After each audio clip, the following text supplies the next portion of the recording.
Subscribe करा महानुभाव प्रतिपंथ चॅनलला व बेल बटन अवश्य दाबा लेटेस्ट नोटिफिकेशन प्राप्त करण्यासाठी। दंडवत प्रणाम। जय श्री कृष्ण। मैं ईश्वरदास महानुभाव सभी का स्वागत करता हूं अपने महानुभाव प्रतिपंथ इस चैनल में। कल के सत्र में हमने जान लिया इस महानुभाव पंथ के आदि गुरु कौन है। वह लीला थी पूर्वार्ध लीला क्रमांक 1। आज हम जानेंगे श्री चक्रपाणी महाराज जी ने श्री दत्तात्रेय महाराज जी के पास से शक्ति का स्वीकार कैसे किया, उसके संदर्भ में आज का ये वीडियो होने वाला है। वीडियो थोड़ा बड़ा होगा क्योंकि चरित्र जो है वो बड़ा है और इसलिए वो जो वक्त है कम से कम 20 मिनट का तो वीडियो बनेगा। तो वीडियो बड़ा है इसलिए बीच में छोड़ के मत जाइए, आखिर तक वीडियो देखिए, तभी आपको इस चरित्र का पूरा लाभ मिलेगा। तो ज़्यादा देर न करते हुए चलिए आज कुछ नया ज्ञानार्जन करते हैं। दंडवत हो। आप सभी को कल का जो वीडियो था वो जैसा पसंद आया, आज का वीडियो भी वैसा ही पसंद आएगा। इसलिए अभी आप वीडियो को लाइक कर दीजिए और ज़्यादा से ज़्यादा अपने जो वासनिक हैं, जो भक्तगण हैं, उनको ये वीडियो शेयर कीजिए। लीला चरित्र पूर्वार्ध लीला क्रमांक 2। सह्याद्री व्याघ्र बेखे दर्शन। सह्याद्री, जैसा कि आपको मैंने बताया कल, श्री दत्तात्रेय महाराज जी हिमालय पर्वत से आए, बद्रिकाश्रम से आए तो कहाँ आए? सह्याद्री पर्वत पर आए, माहूर में। तो उसी सह्याद्री पर्वत पर व्याघ्र बेखे दर्शन, यानी शेर के रूप में श्री दत्तात्रेय महाराज जी ने श्री चक्रपाणी महाराज जी को दर्शन दिया। गोसावियांसी जीव उद्धरावयाची प्रवृत्ती, मग फले ठाणी कराडिया ब्राह्मणाचा घरी अवतारू स्वीकरिला। परमेश्वर को तो हमेशा इस जीवों का उद्धार होना चाहिए, ऐसी ही इच्छा होती है। इसलिए ही परमेश्वर ने इतनी बड़ी सृष्टि जो है वो रची है और परमेश्वर को तो जीव धरने की प्रवृत्ति है। और इसलिए मग फलेटानी कराड़िया ब्राह्मणाचा घरी अवतारू स्वीकरिला। कराड़ शाखा के जो ब्राह्मण हैं उनके घर में श्री चक्रपाणी महाराज जी ने अवतार लिया। तो अवतार था वो कैसा था? तो गर्भी सा अवतारू, यानी वो अवतार जो था वो गर्भी का अवतार था। श्री चांगदेव रावल गोसावी हे नाव स्वीकरिले। अवतार स्वीकार करने के प्रकार 3 होते हैं परमेश्वर के। जो ईश्वर अवतार स्वीकार करते हैं उसमें 3 प्रकार होते हैं। एक तो गर्भ से स्वीकार करते हैं, जैसे श्री कृष्ण महाराज, श्री चक्रपाणी महाराज, या फिर पतित को उठाते हैं, जैसे हरिपाल जी का जो पतित था, जो मृत शरीर था वो उठाया, उसे कहते हैं पतित का अवतार।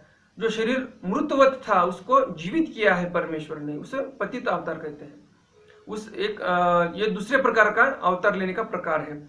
और तीसरा प्रकार है वो दौड़ने का प्रकार, यानी जैसे गोविंद प्रभु महाराज जी, परमेश्वर को इच्छा हुई कि मुझे अवतार लेना है, तो वो जो माता पिता थे गोविंद प्रभु जी के, अनंत नायक जो पिता थे, और जो नेमाईसा माता थी, जो उनके घर में जो बच्चा जन्म लेने वाला था, उस बच्चे को दौड़ लिया, यानी क्या किया, उस गर्भ में जो जीव था वो वेड़ा पीसा जन्मने वाला था। लेकिन श्री गोविंद प्रभु महाराज जी जो है उन्होंने वहां अवतार स्वीकार किया। जीव तो गर्भ में आया था, लेकिन परमेश्वर की इच्छा हुई मुझे इनके घर अवतार लेना है, तो परमेश्वर ने क्या किया, तो भगवान ने वो जीव को दौड़ नहीं किया, वहां से जीव को बाजू में कर दिया और खुद वहां पे अवतार स्वीकार किया। उसे कहते हैं दौड़ने। जो जो वहां था उसको वहां से दूसरी तरफ भेज दिया और खुद ने वहां अवतार स्वीकार किया, तो इसे दौड़ने का अवतार कहते हैं। ऐसे 3 प्रकार के अवतार होते हैं। तो यहाँ पे श्री चक्रपाणी महाराज जी ने जो अवतार स्वीकार किया है वो गर्भ का था। तो जनक नायको पिता जनकाई से माता, ये उनके माता पिता का नाम था। मग तेथ किती एक दिस राज्य केले, गृहस्थ धर्म स्वीकारले, गोसाव्यासी साणयाची व्यवहाराची प्रवृत्ती। बहुत दिन उन्होंने वहां पे राज्य किया, गृहस्थ धर्म स्वीकार किया, यानी उनकी वहां पे शादी हुई और गोसाव्यासी यानी श्री चक्रपाणी महाराज जी को साणियाची व्यवहाराची प्रवृत्ती, यानी उनका जो बिजनेस था वो छोटा सा था। उनको प्रवृत्ति यानी उनकी इच्छा नहीं थी बिजनेस बड़ा करने की, छोटा सा बिजनेस करते थे, छोटा सा व्यवहार करते थे और उस पर अपना घर चलाते थे। और उनके जो पिताजी थे वो बहुत बड़े व्यापारी थे, उनका बिजनेस बहुत बड़ा था। वो फलटन से जलगांव या मध्य प्रदेश तक वो ट्रैवल करते थे, प्रवास करते थे उनके बिजनेस के बारे में। कुछ माल लाना है, ले जाना है, बेचना है, खरीदना है, इसके लिए बहुत दूर तक वो प्रवास करते थे। तो पिताजी का तो बिजनेस बड़ा था, लेकिन जो उनके बेटे थे श्री चक्रपाणी महाराज, उनकी इच्छा नहीं थी बड़ा बिजनेस करने की, छोटा सा बिजनेस करते थे। माता पिता दोनों अप्रोक्ष झाली। कुछ दिन बाद माता और पिता यानी कि जनक नायक जो पिताजी थे और जनकाईसा जो माताजी थे, वो दोनों का भी क्या हुआ, तो वो अप्रोक्ष झाली यानी वो गुजर गई। मातिया पितियाचे श्राद्ध आले। अब माता और पिता का जो श्राद्ध करना था वो दिन पास आ गया।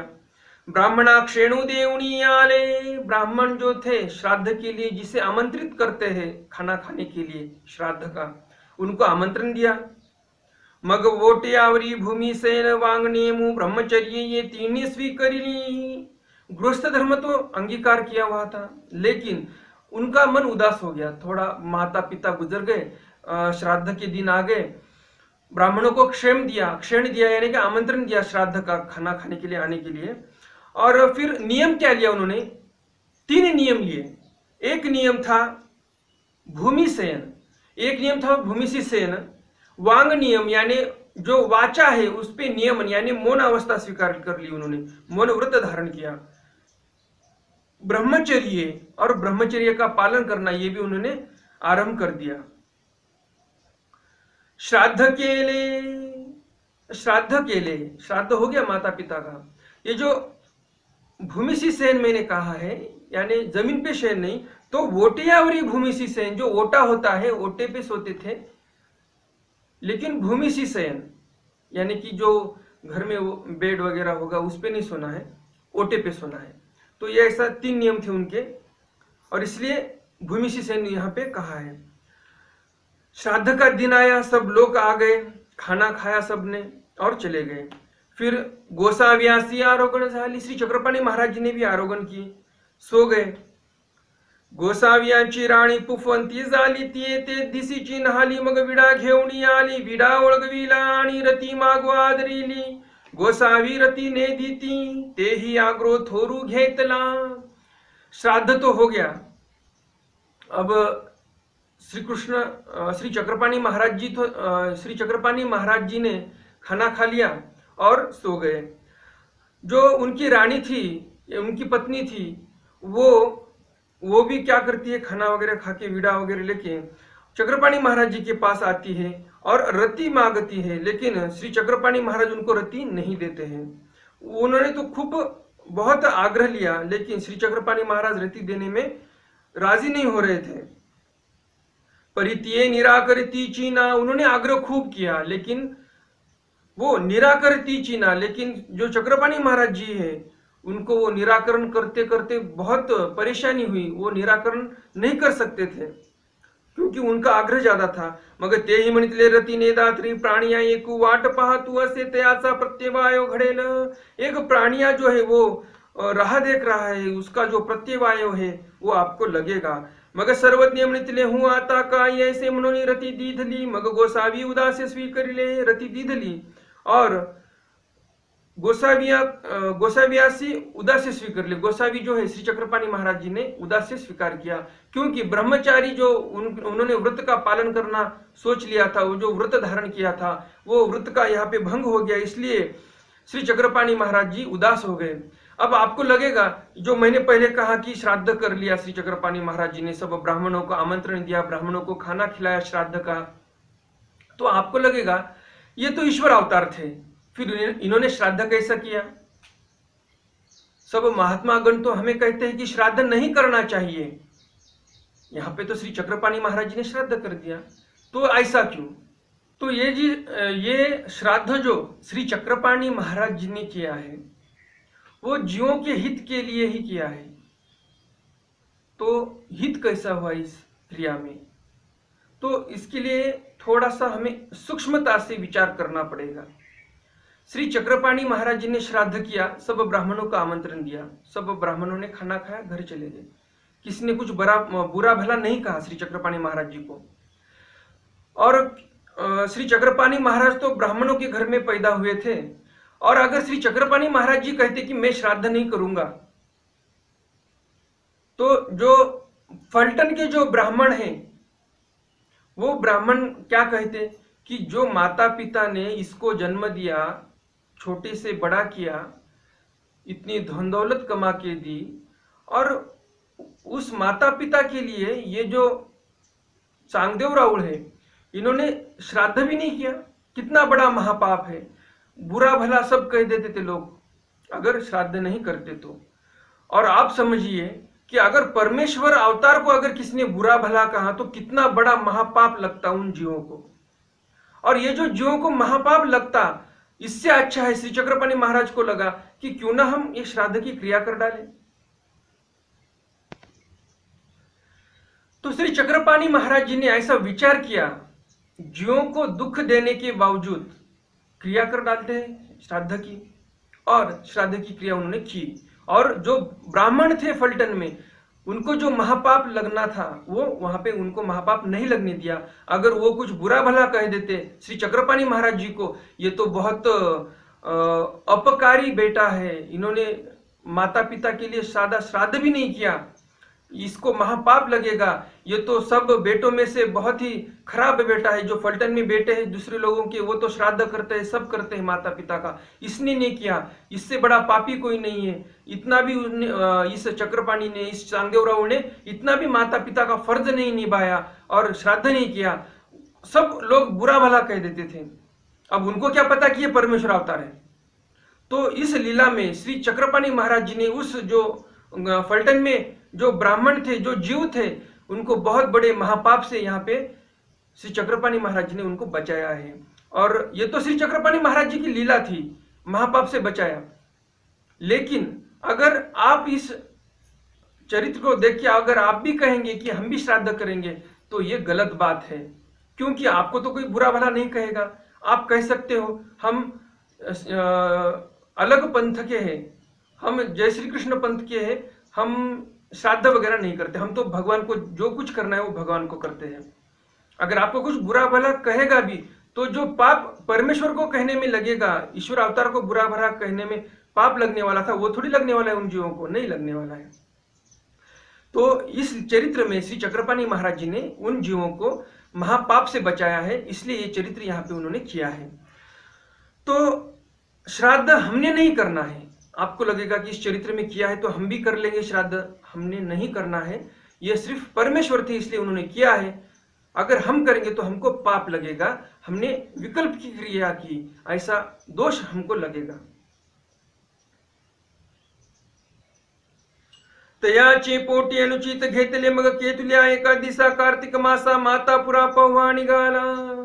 कुछ दिन बाद फलटन से मातापुर जाने के लिए नांदेड़ जिले में जो माहुर नामक स्थान है, उस माहुर को मातापुर कहते थे पहले, अभी माहुर कहते हैं।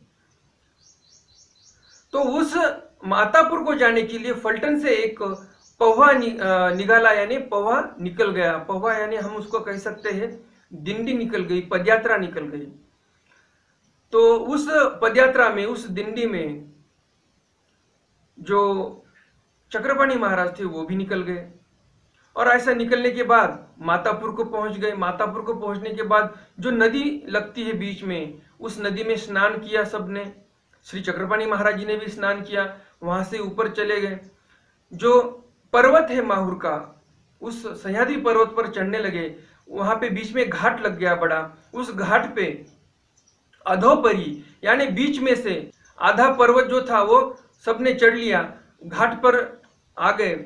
और वहां पे एक बांबू की जाली थी, बांबू के पेड़ थे, और उसमें से एक बाघ निकल गया, शेर निकल आया। वो श्री दत्तात्रेय महाराज जी थे, शेर के रूप में आए। और बाहर आने के बाद सब लोग भयभीत हो गए कि शेर आया, शेर आया। जो आगे लोग थे वो आगे चले गए, जो पीछे थे श्री चक्रपाणी महाराज जी के वो पीछे भाग गए। श्री चक्रपाणी महाराज सिर्फ वहां पे खड़े थे। फिर उसी स्थान पे श्री दत्तात्रेय महाराज जी ने शेर के रूप में आके, व्याघ्र के रूप में आके श्री चक्रपाणि महाराज जी को शक्ति का संक्रमण किया, शक्ति प्रदान की श्री चक्रपाणि महाराज जी को। जो हाथ का पंजा होता है वो उठा के श्रीमुख पे रख दिया श्री चक्रपाणि महाराज जी के, और फिर वहां से प्रकाश निकला और शक्ति का स्वीकार कर लिया श्री चक्रपाणि महाराज जी ने श्री दत्तात्रेय महाराज जी के पास से। शक्ति का स्वीकार हो गया। यहाँ पे शेर यानी श्री दत्तात्रेय महाराज जी जो शेर के रूप में आए थे वो अदृश्य हो गए, और फिर जो पौवा था, जो दिंडी थी, वो पदयात्रा माहौर की तरफ निकल गई। फिर 6 महीना श्री चक्रपाणि महाराज जी उस पर्वत पर रहे, राज्य किया। वहां पे श्री दत्तात्रेय महाराज जी और श्री चक्रपाणि महाराज जी वहां खेलते थे, क्रीड़ा करते थे। और जो देव देवेश्वरी का स्थान है श्री दत्तात्रेय महाराज जी का निद्रा स्थान, उसी के बाजू में श्री चक्रपाणि महाराज जी का भी निद्रा स्थान है। उस निद्रा स्थान पे 6 महीने श्री चक्रपाणि महाराज ने निद्रा की थी, इसलिए वो श्री चक्रपाणि महाराज और श्री दत्तात्रेय महाराज जी का महास्थान है माहौर में। तो ऐसे श्री दत्तात्रेय महाराज और श्री चक्रपाणि महाराज वहां पे 6 महीना रहे। श्री दत्तात्रेय महाराज तो अभी भी निद्रा के लिए वहां आते हैं, लेकिन श्री चक्रपाणि महाराज जी का महास्थान ये माहौर में एक उपलब्ध है। तो उस प्रकार से शक्ति का स्वीकार हो गया, और फिर जो माहौर नगर है उस नगर में श्री चक्रपाणि महाराज जी भिक्षा करते थे, और मेरू वाला जो तला है, पानी का जो तालाब है, उस तालाब के पास श्री चक्रपाणि महाराज आरोहण करते थे, खाना खाते थे और देव देवेश्वरी में जाके सोते थे। ऐसे बहुत दिन श्री चक्रपाणि महाराज उस माहौर नगर में रहे, और कुछ दिन बाद वैशाख महीने में, जैसे उत्तर भारत में एक बैसाखी नाम का बहुत बड़ा उत्सव होता है जो वैशाख महीने में आता है, तो उसी वैशाख महीने में श्री चक्रपाणि महाराज जी मातापुर से यानी माहौर से निकल गए द्वारका जाने के लिए, द्वारावती में जाने के लिए वो वहां से निकल गए, और फिर पूरा आयुष्य जो है वो द्वारावती में उन्होंने राज्य किया। तो इस प्रकार से श्री दत्तात्रेय महाराज जी से श्री चक्रपाणि महाराज जी ने शक्ति का स्वीकार किया, और चक्रपाणि महाराज जो है बाद में श्री गोविंदप्रभु महाराज जी को शक्ति देते हैं, गोविंदप्रभु महाराज श्री चक्रपाणि महाराज को देते हैं, और फिर गोविंदप्रभु महाराज श्री चक्रधर स्वामी को शक्ति देते हैं, और चक्रधर स्वामी फिर महानुभाव पंथ की स्थापना करते हैं, और फिर वहां से ब्रह्म विद्या की जो गंगा है वो चले हुए सब भक्तगण के पास से हम सबके पास आई है। तो इसी प्रकार से ये जो ज्ञान की गंगोत्री है हम सबको प्राप्त हुई है। तो आज का जो चरित्र है यहीं पे समाप्त होता है। अगर वीडियो आपको पसंद आया तो वीडियो को लाइक कीजिए, ज़्यादा से ज़्यादा अपने भक्तगण को शेयर कीजिए, यानी उनको भी इस ज्ञान का लाभ होगा। तो आज का सत्र अपना यहीं पे समाप्त होता है। दंडवत प्रणाम। जय श्री कृष्ण। दंडवत हो